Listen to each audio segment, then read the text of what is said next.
नमां विष्णुपादाय कृष्णपृष्ठाय भूतले श्रीमते भक्तिवेदान्त स्वामिनिधि नाम्ने नमस्ते सारस्वते देवै गौरवाणी प्रचारिणे निर्विशेष शून्यवादी पाश्चात्यदेशतारिणे जय श्री कृष्ण चैतन्य प्रभु नित्यानंद श्री अद्वैत गदाधरा श्रीवासादि गौर भक्तवृंद हरे Krishna Krishna Krishna Krishna Krishna Hare Hare Hare Hare Hare Hare Rama Hare Rama Rama Rama Hare Hare. Yes. So anyone remembers in last session what we discussed? हमने क्या डिस्कस किया था लास्ट सेशन में?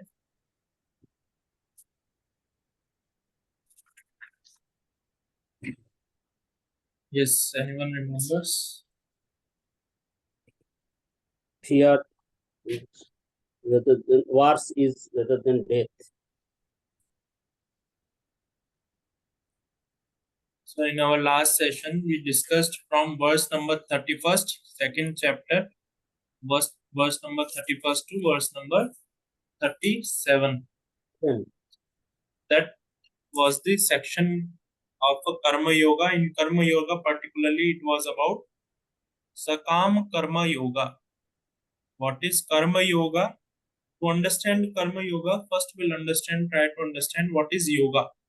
Yoga means the activity or the action that we perform to link ourselves with the Supreme Lord, the Supreme Personality of Godhead, Krishna, the activity or action which help us to link ourselves to the Supreme Lord. That is known as yoga. And this Karma Yoga is that action which are prescribed duties. When we perform such actions, prescribed duties means which are prescribed by the scriptures in Shastras. When we perform such duties, it becomes Karma Yoga. It helps us to get liberate, or it helps us to connect with Krishna, Supreme Lord. That is Karma Yoga. In Karma Yoga, there are two things. One is Sakama Karma Yoga, another is Nishkama Karma Yoga. Sakama Karma Yoga is basic understanding of Karma Yoga, where we perform certain activity which is again prescribed in the Shastras or scriptures, but in return, I want something. I want some result. I want some fruit. That is known as Sakama Karma Yoga. I expect something. That is Sakama Karma Yoga. Okay, like suppose I want to do some yagna, I want to do some charity, I want to do some punya, I want to visit temple. For what purpose? So that I can attain heavenly birth. I can take high species. I can attain good intelligence. I can go to Swarga Loka.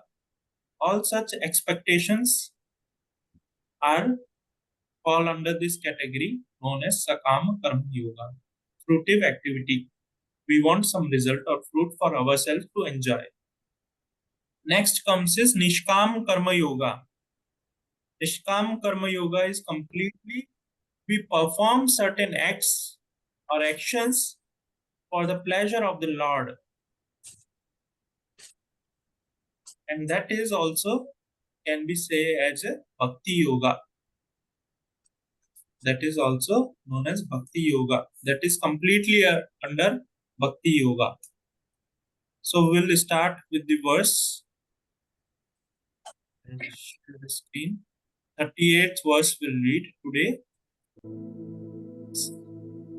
So we'll check. Sukha dukhe samakritva Sukha dukhe samat kritva labha labho jaya jayo Labha labho jaya jayo tato yuddhaya yujasva Tato Bhaya yudhiva yujyasva naivam papam avapyasi. Nevam papam avapyasi. Ayarsi. Anyone would like to chant this shloka? Someone would like to try? हि समे कृत्ता लाभा लाभो जया जय ततो युद्धाय जुजस्स नैवं पापम अवाप्स्यसि. Someone else would like to try? Sukha dukhe samakritva labha labho jaya jayo tato yuddhaya yujyasva nevam papam avapyasi. Wonderful. Someone else would like to try?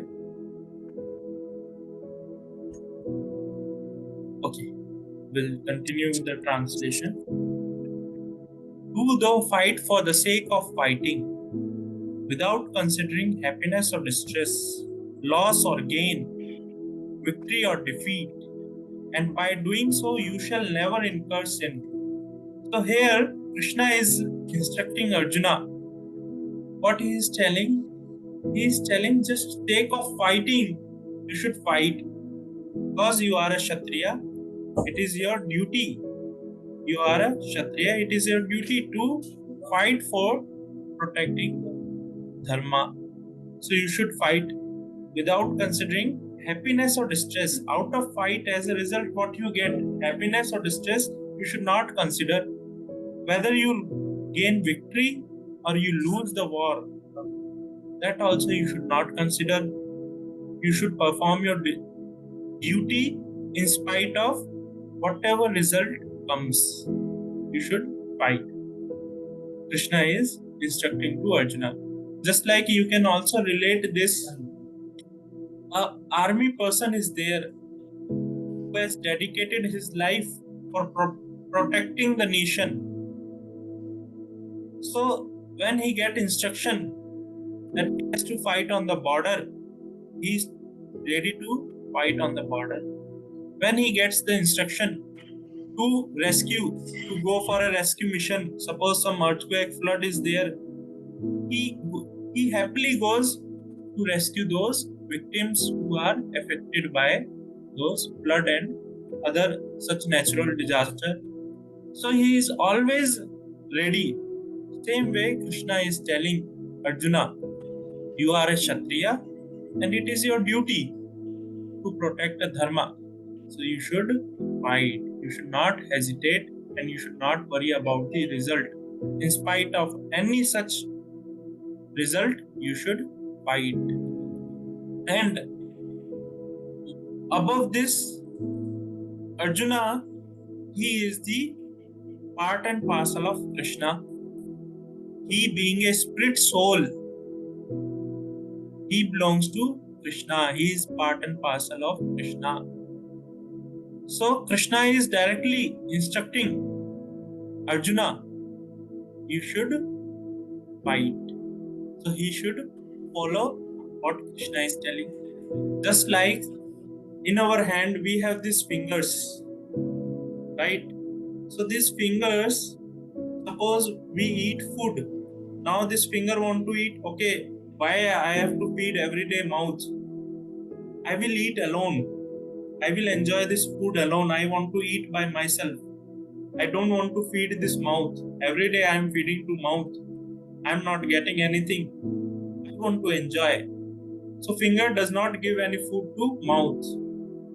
So what will happen? Mouth will not get food, stomach will not get food, and body will start get dwindle. Body will start get weakened. There will be weakness in the body. So finger will also become weak. Same way, when if a finger starts feeding again to the mouth, what will happen? Entire body will get nourished. Entire this body will get nourishment, including fingers. So it is fingers' duty to give food to the mouth or further to the stomach. That is the duty of the finger as a part and parcel. Same way, all of us, including Arjuna, has a duty to follow Krishna's instruction. for his own welfare, not like Krishna is getting any personal benefit, for his own welfare, just like fingers. Fingers are getting nourished. Fingers are getting nourished when fingers supply food to the mouth. Same way, when we serve Krishna, we get benefited. We'll read the purport, very interesting purport. Lord Krishna now directly says that Arjuna should fight for the sake of fighting because he desired the battle. There is no consideration of happiness or distress, profit or gain, victory or defeat in the activities of Krishna consciousness. That everything should be performed for the sake of Krishna is transcendental consciousness. There is no reaction to material activities. He who acts for his own sense gratification, either in goodness or in passion, is subject to the reaction, good or bad.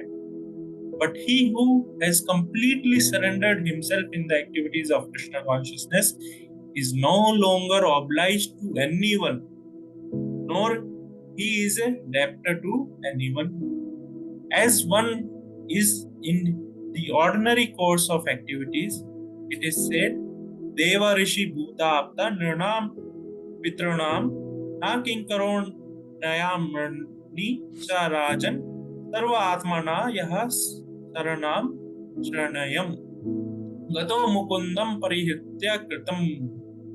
Anyone who has completely surrendered onto Krishna, Mukunda, giving up all other duties, he is no longer a debtor, nor is he obliged to anyone, not the demigods, nor the sages, nor the people in general, nor kingsmen, nor humanity, nor forefathers. That is the indirect hint given by Krishna to Arjuna in this verse, and that matter will be more clearly explained in the following verses. So here, very important or interesting thing for us to understand or learn is, it is mentioned, this verse particularly comes in Bhagavatam, that when we serve Krishna, when we serve the Supreme Lord, because we are his part and parcel, when we take this opportunity to serve the Lord, so what happens? We become free from all the obligations. Because as soon as we take birth, we become obliged to many things. Just like we are getting this oxygen air, we become obliged to Vayudev. We are getting food, we become obliged to this Prakriti, nature. We get sunlight, we become obliged to Surya Dev. The parents who have given us birth, we are obliged to them. The well-wisher of the society, Rishis, Munis, we become obliged to them. We become Rini, debtor to them. Same way, the leader who is leading that community, nation, we become obliged to that person. So all these obligations we get when we take the birth. But once we start serving the Lord, we become free from all the obligations. We become free from all the obligations. So that is the verdict of Srimad Bhagavatam. Just like Arjuna here, further we'll see how he decides to fight for the sake of Krishna. So he, even though don't have any capacity, Arjuna, he cannot withstand in front of great warriors such as Bhishma or Drona. He cannot fight and defeat them very easily. But when he decided that yes, for the sake of Krishna, I want to fight. Whatever Krishna say, I will do. When he decided, Krishna has empowered him. Lord has empowered him, gave him sufficient strength by which he can easily overcome all the challenges. All those challenges he easily overcame. So that is the essence. If we try to understand, that is the essence. When we perform our duties for the satisfaction of Krishna, so we become free from all the obligations. Not only that, even to the reactions, because every action has a certain reaction. So whatever action we may do, it will either result in good or bad reaction. Just like a person who kills someone, he gets bad reaction. But a person, if he kills someone for his self-defense or for the protection of the nation or for the protection of for some higher cause, he gets some good result. He gets some good result. So this karma is very stringent. Laws of karmas are very stringent. And when one get implicated by all those laws of karma or karma, it is very difficult to get free or liberate from all those karmas, all those reactions. But as soon as one decided to serve Krishna, he immediately gets free from all such reactions. He immediately get free from all such reactions. We'll read further. Next shloka. एषा ते भीहिता सांख्ये बुद्धिर्योगे त्व इमं शृणु बुद्ध्या युक्तो यया पार्था कर्म बंधं परायसि. Translation. Thus far I have declared to you the analytical knowledge of Sankhya philosophy. Now listen to the knowledge of yoga, whereby one works without fruitive results. O son of Pratha, when you act by such intelligence, you can free yourself from the bondage of works. Here, Krishna is concluding that previously Krishna spoke about Sankhya Yoga. Sankhya Yoga means about the self, spirit, soul, about the body and spirit, soul. That Krishna spoke, we read what are the qualities of spirit soul, how spirit soul is, what is the size of spirit soul, where spirit soul is residing in this body, and various categories and theories about the spirit soul. Krishna spoke how this spirit soul is Sat, which is indestructible in nature, whereas this body is Asat, which is destructible in nature. It destroys over a period of time. So that all Krishna spoke. Further, just after that, Krishna spoke about the fruitive result, working for fruitive result. Now Krishna is going to completely speak about the work without any result, without any fruitive result. You will work, you will get reaction also, but you will not intend, you will not desire without fruitive result. You will not get implicated by such fruit that Krishna is going to speak.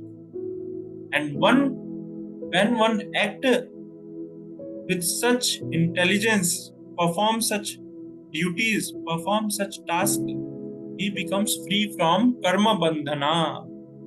He is telling karma bandhana means bondage of work. This karma is very, very complex, very, very complicated, very stringent. These laws of karma are very stringent. No one can escape.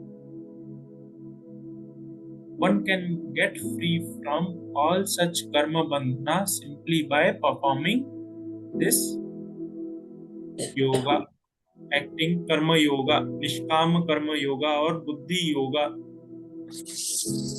We'll read the purport. According to the Nirukti or the Vedic dictionary, Sankhya means that which describes phenomena in detail, and Sankhya refers to that philosophy which describes the real nature of the soul. And yoga involves controlling the senses. So yoga is basically action which help us to control senses to attain liberation. Yogas are such actions which help us to control. This is a process in yoga, yama, niyama, pratyahara, dhyana. So all this is the process of yoga. So yoga involves first and basic things in yoga. Performing yoga is to control the senses. There are certain do's and there are certain don'ts. Right? So Arjuna's proposal not to fight was based on sense gratification. So yoga means to control the senses, but Arjuna, who proposed that I don't want to fight, that was based on sense gratification. How it is, we'll read further. Forgetting his prime duty, he wanted to cease fight because he thought that by not killing his relatives and kinsmen, he would be happier than by enjoying the kingdom by conquering his cousins and brothers, the sons of Dhritarashtra. In both ways, the basic principle were for sense gratification. Happiness derived from conquering them and happiness derived by seeing kinsmen alive are both on the basis of personal sense gratification. For there is a sacrifice of wisdom and duty. So, how this Arjuna, both the situation being conquered by them or conquer them, was completely based on personal sense gratification. So suppose first case, Arjuna get conquered by them. So what will happen? His relatives, his brothers, his kinsmen, his grandfather, his teacher, they are alive and he can simply enjoy with them. Another case, if he conquer them, he will get a royal kingdom to enjoy. So both the cases, Arjuna is thinking this war, this battle is simply for a piece of land. This is simply for a kingdom. And this kingdom is meant for enjoyment. So for that purpose, this war is going to held. So he is thinking that this is for my sense gratification. This is for my pleasure. This is for my pleasure. It's going to please me. It's going to satisfy me. With that understanding, Arjuna want to fight. But when he sees his grandfather, his brother, his teachers, he is not at all ready to fight because he gets a fear to lose them. He gets a fear of incurring sin. He will get papa, he will get sin. So such thing, such understanding or such point of view he develops where he feels his sense gratification tendency will lose. What is the use? He will not be able to enjoy his senses. So based on that, he want to take decision. Right? But Krishna, he explains that this war is not ordinary war. Krishna therefore wanted to explain Arjuna that by killing the body of his grandfather, he would not be killing the soul proper. He explained that all individual persons, including the Lord himself, are eternal individuals. They were individuals in the past, they are individuals in the present, and they will continue to remain individuals in the future. Because all of us are individual souls eternally, and we simply change our bodily dresses in different manners. But actually, we keep our individuality even after liberation from the bondage of material dress. And analytical study of the soul and the body has been very graphically explained by the Lord Krishna. And this descriptive knowledge of the soul and the body from different angle of vision has been described here as a Sankhya in terms of Nirukti dictionary. This Sankhya has nothing to do with the Sankhya philosophy of atheist Kapila. Long before this is a, we'll skip this. All these individuals are working. Yeah, we'll take from here. It is clearly explained by him that the Purusha or the Supreme Lord is active and that he creates by looking over Prakriti. So Krishna, he creates this creation simply by glancing over Prakriti, material nature, Mahat Tattva. He glances over Mahat Tattva and this creation manifests. This is accepted in the Vedas and in the Gita. The description in the Vedas indicates that the Lord glanced over the Prakriti or nature and impregnated it with atomic individual souls. All these individuals are working in material nature for sense gratification under the spell of material energy. They are thinking of being enjoyers.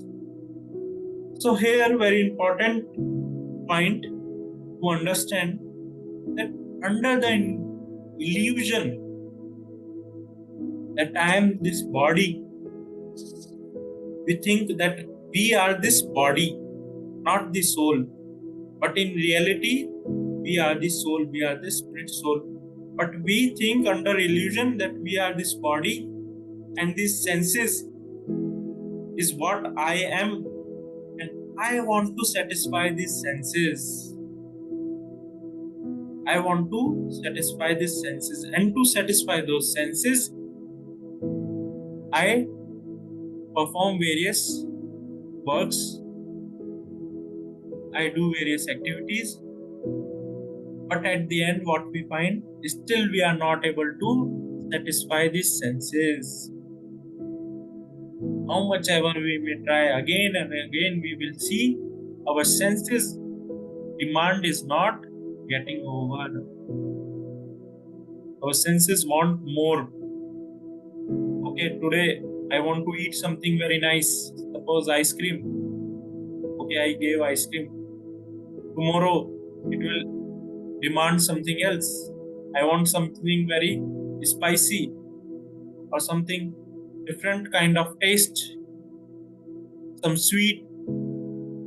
Like that, our senses will be keep demanding. So there is no end. Or suppose I want to see something. Today I saw some movie. Again, my senses will demand, oh, let me watch one more. Just like Netflix. If you start seeing the web series on Netflix, you will end up entire day will be over.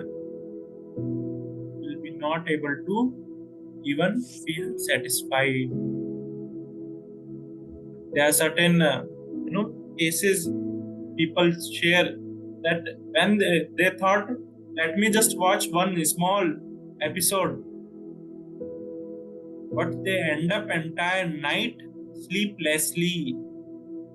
Entire night they spend watching Netflix or certain web series or some movies or videos. So there is no end. We may think that by satisfying senses, I will be happy, I will be peaceful, but that is not the case. Further, Krishna will explain this in the Bhagavad Gita, how these senses lead to downfall. This mentality is dragged to the last point of liberation where living entity wants to become one with the Lord. This is the last snare of Maya or sense gratificatory illusion. It is only after many births of such sense gratificatory activities that a great soul surrendered unto Vasudeva, Lord Krishna, thereby fulfilling the search after the ultimate truth. So Krishna tells in the Bhagavad Gita, Bhunam janmanam ante jnanvan mam prapadyante vasudevam sarvamiti sahamatmasu dullabha. After taking many births, going through lot of knowledge, lot of jnana, various scriptures, various philosophy, one gets the opportunity to understand about Krishna, about Krishna's instruction. Bhaunam janmanam ante. Ante means unlimited, infinite. After taking many births, Bhaunam janmanam ante jnanvan mam prapadyante. After taking many births and after acquiring so much of knowledge, one understands that Vasudevam Sarvamiti. Krishna or Vasudeva is all in all. When one gets such knowledge, Sahamatmasu Dullabha, that spirit soul, that person is very rare. Krishna is telling that person is very rare. Just like if you see, same again, there is a population of around 8 billion across the world. But out of those 8 billion, very few have interest in spirituality. And among those few, very few get the chance to know the real spirituality about the self. And among those few, some will get perfect, attain the perfection. So, how, if you see how it's get narrowed down, the chances, how it goes narrowed down. So it is very rare. Further we'll read. Arjuna has already accepted Krishna as the spiritual master by surrendering himself unto him. Shishyaste am sadimam tam prapandam. Consequently, Krishna will now tell him about the working process in Buddhi Yoga or Karma Yoga, or in other words, the practice of devotional service only for sense gratification of the Lord. This Buddhi Yoga is clearly explained in the chapter 10, verse 10. What it says, this chapter 10, verse 10, it says, Tesham satata yuktanam bhajatam pirti purvakam dadami buddhi yogam tam yenamam upyantite. So what Krishna is saying there, Satatam Yuktanam, when one with full love and devotion, Bhajna, Priti Purvakam, with full love and devotion, when one serves the Krishna, when one serves the Supreme Lord. So Krishna, who is situated in our heart as a Paramatma, Super Soul, He guides us. He gives us intelligence. What kind of intelligence He gives? He gives the intelligence so that we can come out of this material world. We can get liberated. We can get free from these miseries. This material world, if you see, now and then it is full of miseries. Whatever we may try to do, there is certain distress is always involved. Even though we don't desire, we get distress automatically. I don't want distress in my life, but still some kind of misery, some kind of distress is always there. Either bodily, mentally, in different ways, distress is there. Socially, different ways it is there. I don't desire, it is there. Why? Because this material world is designed in that way. Dukhalayam ashashvatam. Krishna is telling. So you will get a dukha. But when we take up this process of devotional service, so Krishna, He gives dadami buddhi yogantam. I give the intelligence, Krishna is telling. Krishna gives the intelligence. And who is Krishna? He has unlimited intelligence. That Supreme Lord has created this entire creation where everything is running automatically. Just like a child is born, as soon as child takes the birth, immediately his food is taken care. Immediately he gets the opportunity to drink the milk. Milk is supplied immediately to the mother. Mother is there to take care of the child. Father is there to take care of the child. They nourishes the child. Child grows. So all that is there. Krishna, he takes care. He has created such facility. That is the intelligence of Krishna. Such intelligence, Krishna has set up this entire material world, entire this creation.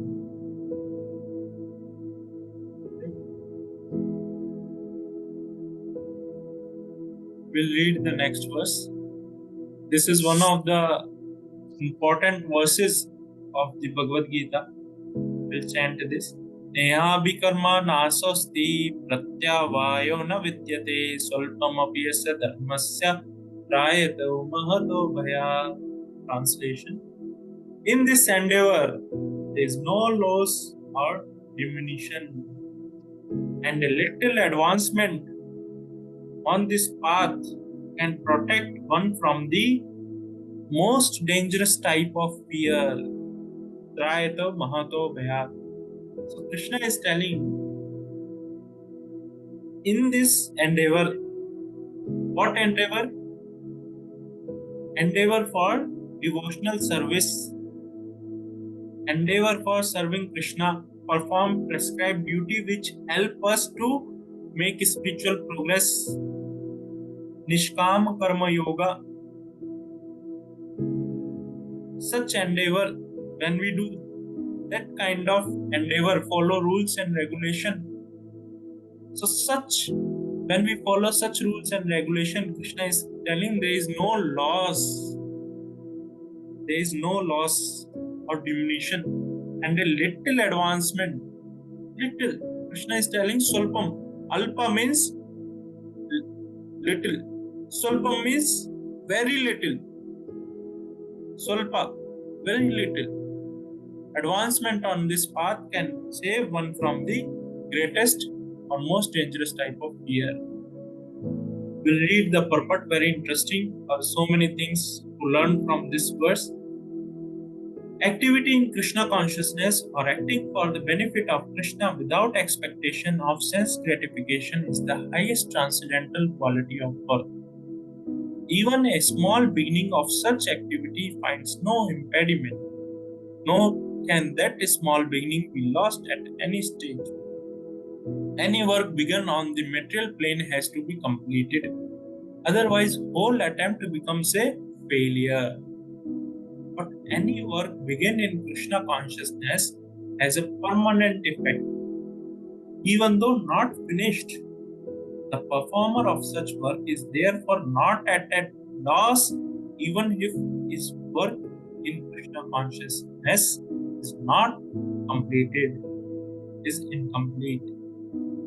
1% done in Krishna consciousness bears permanent results, so that the next beginning is from the point of 2%, whereas in the material activity, without 100% success, there is no profit.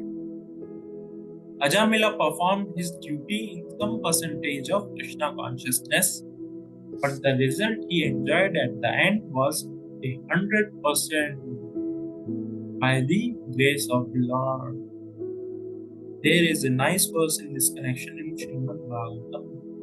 Tattva swadharmam charna bhujam harer bhajan napako tatha taha pate tato yadi yatra kwa va bhradram ahud amusya kim ko vartha ato bhajatam swadharmata. If Someone gives up self-gratificatory pursuits and work in Krishna consciousness and then falls down on the account of not completing his work. What loss is there on his part? And what can one gain if one performs his material activities perfectly? Or as a Christian say, what profit a man if he gains the whole world yet suffer the loss of his eternal soul? Material activities and the result end with the body, but work in Krishna consciousness carries the person again to Krishna consciousness even after the loss of the body. At least one is sure to have a chance in the next life of being born again as a human being, either in a family of a great cultured Brahmana or in a rich aristocratic family that will give one further a chance for elevation. That is the unique quality of work done in Krishna consciousness. So we'll try to understand this very beautiful verse. In material world, if we see whatever action, whatever work we perform, if that work is not performed completely, it is considered as a failure. Just like a student is preparing for an exam and he scores in the exam, suppose 20% or 30%. So what will happen? He will be considered as a failure. He has not passed the exam, because for passing the exam minimum percentage is 40% or 33% is the minimum percentage to pass the exam. But he has only scored 20-25%. So again he has to appear for the exam. Again he has to appear for the exam. But this is not the case with Krishna consciousness. A person who is practicing bhakti yoga or a person who is practicing spirituality, this is not the case. He starts or resumes from the way he has left. From that point, he resumes his spiritual journey. Just like, suppose I get die. So again, when I take birth as a human being, I have to start from A for apple, B for boy, A, B, C, D, then further 1 plus 1, then further I will do in mathematics, further I will learn various letters, words, make sentences, and like that I will start with my studies. But that is not the case with spirituality or bhakti yoga. Just like Parikshit Maharaj in his previous life, he just performed a very small activity. Rules and regulation prescribe duty. Just like for a human being, it is very important to follow certain do's. One of the do's is Ekadashi Vrata. So this Parikshit Maharaj once fasted on Ekadashi Vrata. Only once in his life he fasted on Ekadashi Vrata. He did fasting on Ekadashi. So in his next life, when Ashwathama, he shot an arrow, Brahmastra, which can destroy entire this universe. Such powerful weapon, such powerful arrow, when Ashwathama shooted on Parikshit Maharaj to destroy Parikshit Maharaj. When Parikshit Maharaj was in the womb, he was in the womb of Putra. He wanted to kill Parikshit Maharaj.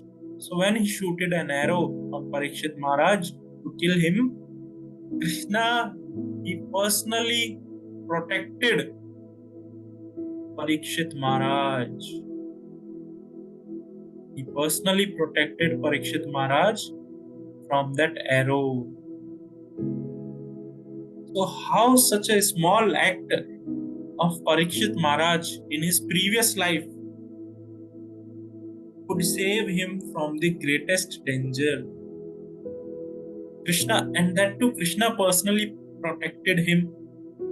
Not only that, Parikshit Maharaj got a chance to take a birth in very high class family of a king. And not only that, he got a chance to further progress in his spiritual life, to perform bhakti. He got a chance to hear about Srimad Bhagavatam. Like that, he made progress in his spiritual life. Further, there is one more pastime, not only like human being, even an animal. One of the Purana, one of the scripture, there is a pastime of how one animal, a small rat got a chance to get liberated, to get saved from the danger. So once there was a rat, and as usual, rat, they are always after some food. They are searching for some food. So that rat, he was roaming here and there, searching for the food. And that time he was in a temple, and particularly in the altar of the Lord. So there, one lamp was light up for the deity, for the Vigra. But gradually, we see that how lamp starts diminishing, and ultimately uh, it's get off. So it started going to diminish that lamp, fire of the lamp. So this rat, he was coming and he saw this lamp, and he thought this something is there to eat. So what happened? As he tried to eat, immediately that cotton wick immediately got little, pushed in such a way that fire again it started. So when immediately that fire it started, that he got a result of lighting a lamp in the temple of the Lord, and he got liberated. Krishna saved him, and Krishna blessed him with the liberation. And there is one more pastime during Mahabharat time, when this Draupadi, she was getting insulted in the assembly of Kauravas. She tried everyone. She approached her husbands. She approached various ministers, Bhishma, Drona, Dashrath Maharaj, Dhatrashtra. She approached all such personalities, but no one could save her. At the end, when she chanted Lord's name, O Damodara, O Govinda, O Madhava, please save me, please protect me. Just by chanting, calling Krishna's name, calling that Supreme Lord, Krishna immediately he supplied the sari. Immediately supplied the sari. Unlimited length. He provided the sari to save Draupadi. So small such act of us performing on this path of devotional service to Supreme Lord Krishna, we being part and parcel of Him, when we perform such act, it can save us from the greatest of the dangers of this material world, of this material existence. It can save us. There are a lot of such incidents where people have been saved by performing the devotional services. Krishna He personally, he tells in the Bhagavad Gita, what he is telling, Kaunteya pratijanihi name bhakta pranashyati. Or Kaunteya, oh Arjuna, you declare to the entire world, my devotee, they will never perish. There is no destruction to my devotees. Krishna is assuring, giving his assurance. And in Bhagavatam, Krishna says, very bold statement he makes in the Bhagavatam. What he says, if my own hand is raised to slap my devotee or to beat my devotee, I will prefer to cut off my hand than to slap or beat my devotee. So that much love Krishna do with all of us. Why he do? Because we are his part and parcel. Krishna is telling in Bhagavad Gita, Mamevamsha Jiva Loke, Jiva Bhuta Sanatana. And he is not expecting anything from us. But when we serve him out of love, he becomes very pleased. Just like a son is there, even though father has given him some, some cookies or some biscuit. But when that same son first offer that biscuit or cookies to the father, father get very pleased with the son. He gets very much pleased with the son. Same way, even though that father is not expecting anything from the son, but when son offers something out of love, father accepts and he feels very happy. Same way, Krishna, he don't want anything from us. That Supreme Lord doesn't want. But when we out of love, when we try to serve him, he becomes very, very pleased. And to the extent he is ready to take care of all the things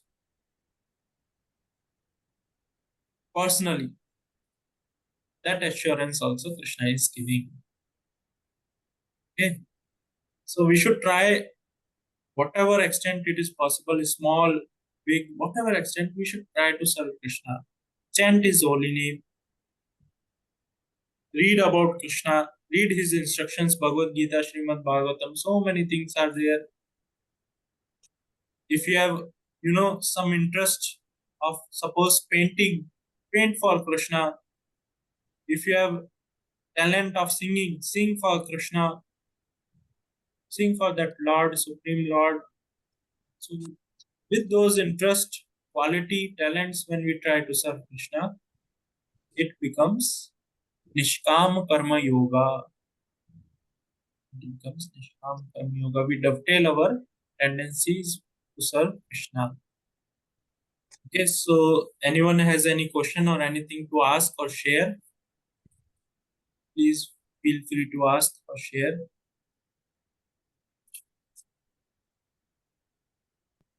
So again, I request everyone, please start reading Bhagavad Gita.